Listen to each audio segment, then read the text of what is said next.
Oggi parliamo di gioco corto, di approccio, facciamo una lezione video eccezionale, secondo me eccezionale, vi spiegherò una cosa che probabilmente non sapete. Allora, sono in green io, la palla invece è fuori green a circa 4 metri dall'inizio del green, poi ho una quindicina di metri alla bandiera. Allora, una delle difficoltà maggiori che hanno i giocatori alti di handicap e che hanno quindi poca esperienza nel gioco corto è la scelta del bastone da utilizzare quando hanno da fare un approccio. Allora, la maggior parte delle volte prendono il sand o il pitch, anche quando potrebbero prendere un bastone più chiuso e far rotolare di più la palla. Effettivamente serve parecchia esperienza prima di riuscire a capire quanto rotola la pallina dopo aver battuto per terra con i vari bastoni. Non è una cosa molto semplice, richiede tanta pratica, tanta esperienza ed è il motivo per cui la maggior parte dei giocatori prende il sand per giocare gli approcci, quasi tutti i tipi di approccio. Allora, noi dobbiamo sapere intanto che ci sono dei presupposti indispensabili per poter avere un metodo di approccio più efficace, meno rischioso, diciamo, soprattutto in gara sotto pressione. Allora, la prima cosa importante che dobbiamo tenere presente è che dobbiamo cercare di far battere la palla sul green il prima possibile.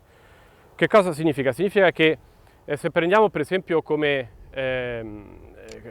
immagine l'aeroplano che atterra, l'aeroplano atterra a inizio pista, quindi se la pista è per esempio l'inizio del green, noi dobbiamo cercare di far battere la palla come farebbe un aeroplano sulla pista, diciamo lasciandoci un po' di margine di sicurezza, quindi un paio di metri di sicurezza, dobbiamo cercare di far atterrare la palla qui, quindi diciamo 2-3 metri dentro il green.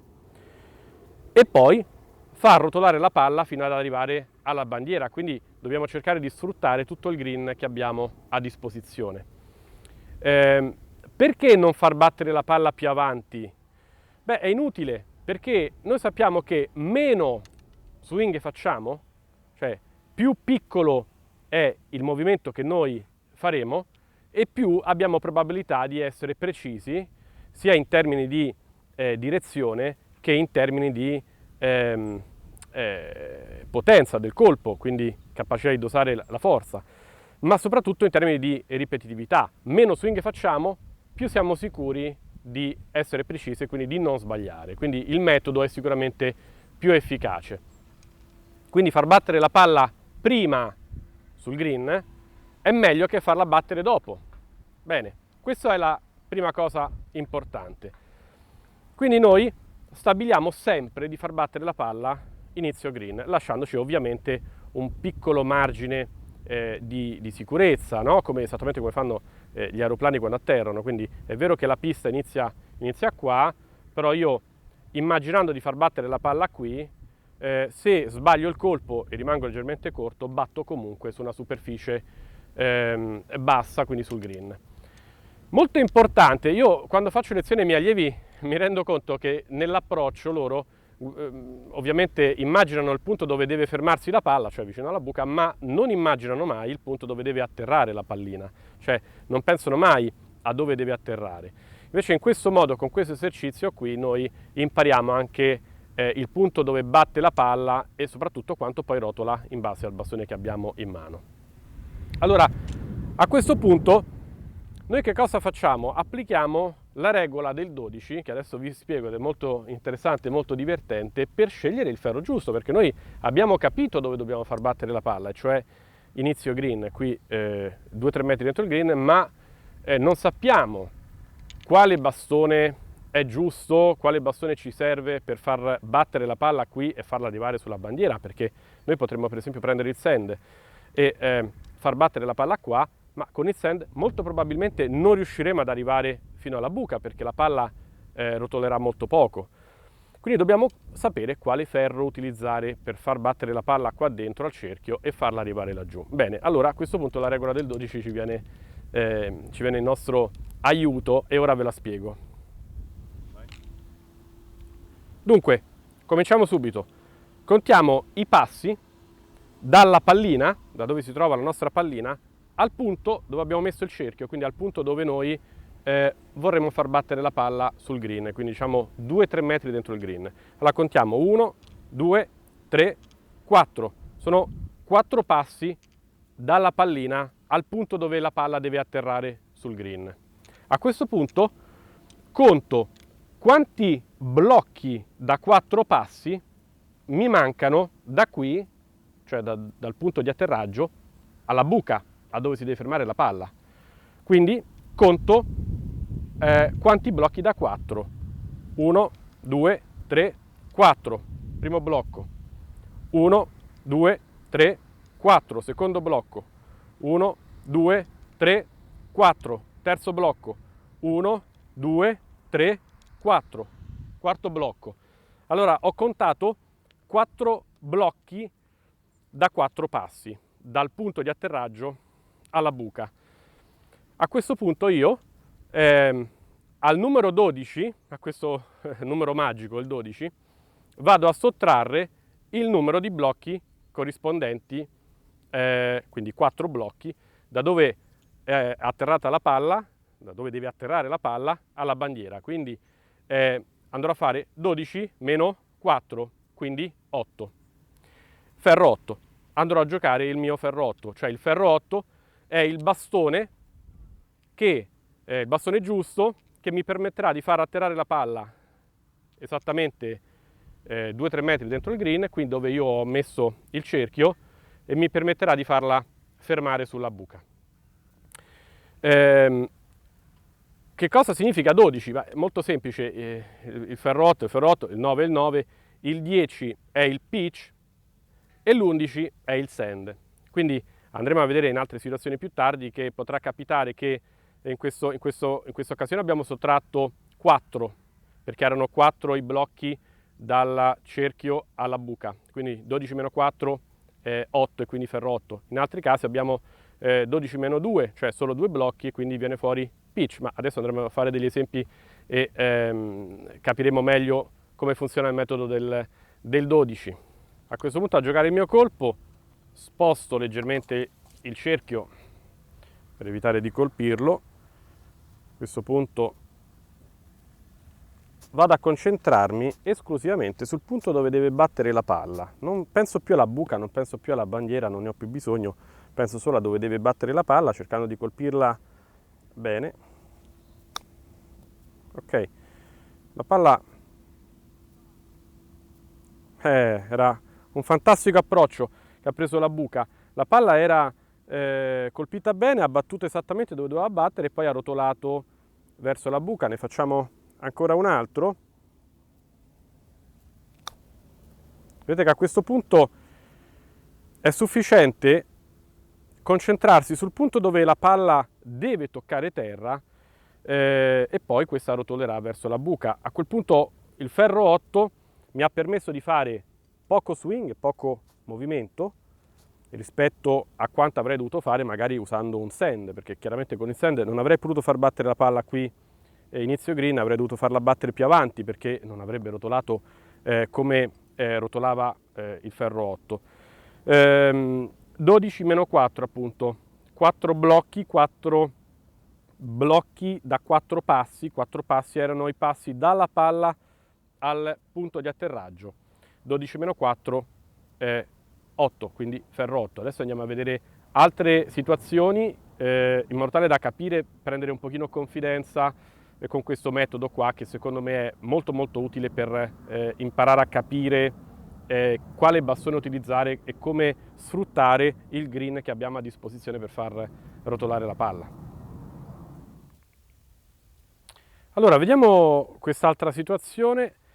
Andiamo a contare i passi. In questo caso io ho del green un po' rovinato inizio green, quindi lo devo superare. Decido di superarlo, quindi il punto di atterraggio sarà un pochino più avanti. Quindi andiamo a contare 1, 2, 3, 4 e 5. Ok, 5. Quindi questo è il punto di atterraggio, quindi un pochino più avanti rispetto al solito perché avevo del green rovinato. A questo punto contiamo i passi. 1, 2, 3, 4, 5.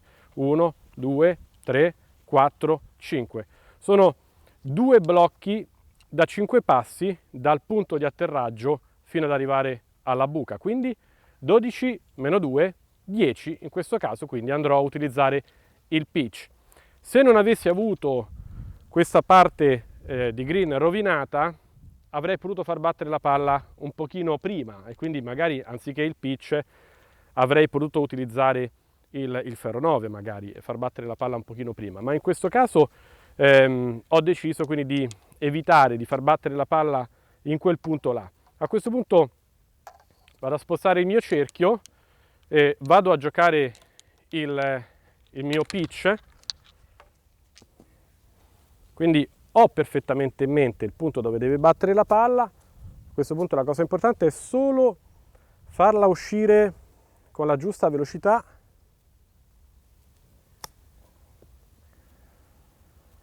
Molto bene, la palla ha fatto quello che doveva fare, ha rotolato il giusto. La cosa importante poi, e durante la pratica di questo metodo qua vi renderete conto che se la palla batte dove dovrebbe battere, dove avete immaginato, ma non rotola abbastanza, è perché attraverso l'impatto con la palla il vostro bastone colpisce con troppo loft, cioè andate in buona sostanza a scucchiaiare la palla, quindi voi prendete per esempio il ferro 8, ma poi attraverso l'impatto della palla colpite come se fosse un ferro 9 o un pitch, quindi la palla si alza troppo. Ecco, questo vi aiuta proprio a capire che c'è un errore tecnico e quindi dovete cercare soprattutto di attraversare la pallina, di colpirla non cercando di alzarla, non cercando di scucchiaiarla, perché se io faccio questo, ho fatto battere la palla nel punto giusto, ma in realtà ho giocato il pitch come se fosse un sand, quindi la palla ha rotolato poco. Se io invece la colpisco nel modo corretto, con le mani che vanno avanti attraverso l'impatto, mantengo lo stesso loft e la palla fa il rotolo che deve fare, quindi la traiettoria giusta. Ok, vediamo un'altra situazione. Ho la palla qui, palla messa abbastanza bene, sono un pochino più vicino alla bandiera. Andiamo a contare i passi. 1, 2, 3, 4, 5, 6, 7. 7 passi dalla palla al punto dove vorrei far atterrare la palla sul green, quindi mi lascio sempre i soliti 2 metri di sicurezza e adesso contiamo i passi dal punto di atterraggio alla buca. 1, 2, 3, 4, 5, 6, 7 appena dopo la buca. Quindi sono un blocco solo, un blocco da 7 passi, quindi devo fare 12 meno 1. 1 perché è soltanto un blocco, equivalente quindi al salto, un blocco di rotolo, quindi 12 meno 1 è 11 e 11 è il sand, perché abbiamo detto che il 10 è il pitch e l'11 è il sand, quindi andrò a giocare il sand, quindi diciamo che io immagino di far battere la palla qua, quindi il mio cerchio che ora tolgo per evitare di colpirlo, il mio cerchio immaginario lo vado a posizionare qua. A questo punto vado a eseguire il mio colpo con il sand. Devo semplicemente adesso cercare di effettuare un buon colpo, un buon approccio. Ecco, una cosa molto buona è proprio che ti allena la visualizzazione della traiettoria al punto dove la palla deve battere. In questo caso ha battuto per esempio leggermente troppo corta e infatti è rimasta leggermente corta alla buca. Ne giochiamo ancora un'altra, questa è meglio. Ecco, una cosa importante, e potete farlo in gara chiaramente, potete contare i passi anche in gara, mi raccomando facendo attenzione a non pestare la vostra linea e a non pestare la linea dei vostri compagni di gioco. Potete quindi camminare normalmente al lato della vostra traiettoria, contare i passi a mente, quindi ricavare poi dopo il numero corrispondente al ferro che dovrete utilizzare per fare l'approccio. Nei campi con i green molto grandi, che quindi diciamo capita molto spesso in quelle situazioni là, capita molto spesso di avere un approccio con la bandiera molto distante dalla palla e con tanto green a disposizione per farla rotolare. Questa formula qua, questa regola del 12 è eccezionale. Tenete in considerazione che se avete un approccio in salita andrete ad aggiungere un bastone, quindi se la formula vi dà per esempio l'8, ferro 8, se avete salita giocherete il 7, che farà quindi rotolare di più la pallina. Viceversa, se avrete un approccio in discesa, la formula vi dà per esempio l'8, il ferro 8, giocherete il ferro 9, perché la discesa farà rotolare di più la pallina, quindi avrete bisogno di un bastone più aperto. Con l'esperienza, con la pratica, vedrete che riuscirete a perfezionare questo sistema qua. Addirittura io riesco a considerare anche il vento, quindi se ho vento a favore scalo di un bastone, se ho vento contro aumento di un bastone.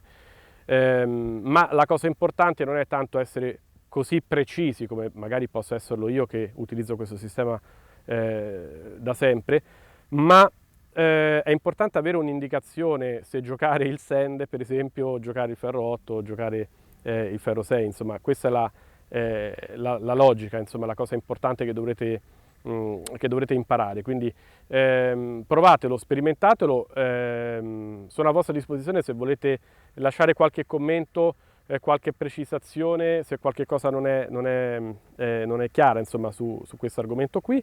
Se volete venirmi a trovare mi farà piacere insegnarvi questo sistema in modo ancora più approfondito, ancora più accurato direttamente in campo. A presto, buon allenamento, buona pratica e fatemi sapere cosa ne pensate di questo metodo. Buona pratica, buon gioco.